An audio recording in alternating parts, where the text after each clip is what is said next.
Hello welcome to my channel.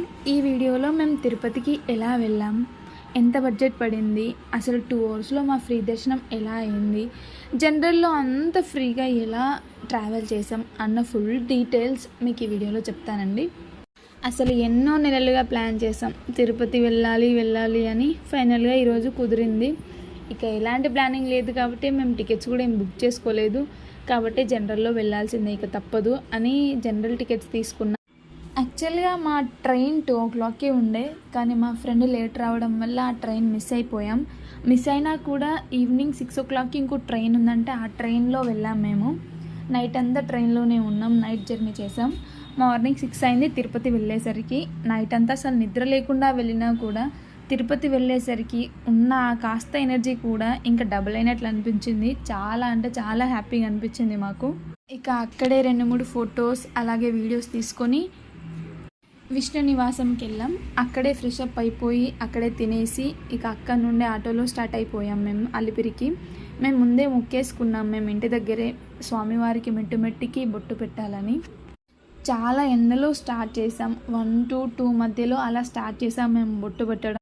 ఆ స్వామివారికి మా బాధ అర్థమైందో చూశాడో లేదో తెలియదు, కానీ ఉన్నట్టుండిగా ఇంకో గంటలో అక్కడ ఉన్నట్టుండి క్లైమేట్ అంతా చేంజ్ అయిపోయి సడన్గా ఫుల్ వర్షం, అంత కూల్ అయిపోయింది.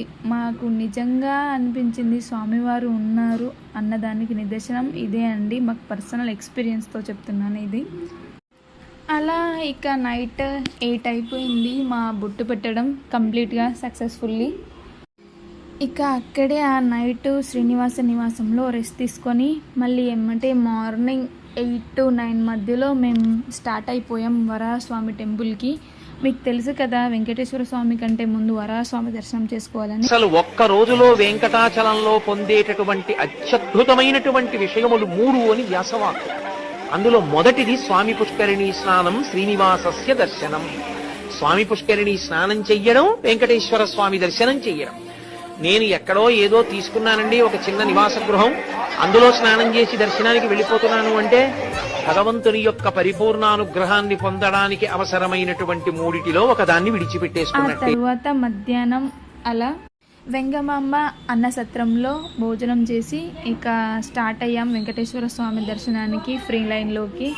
మేము అనుకున్నాం ఇక ఫ్రీ లైన్లో ఇప్పుడు వెళ్తున్నాం, ఎప్పుడు బయటకు వస్తాము అని.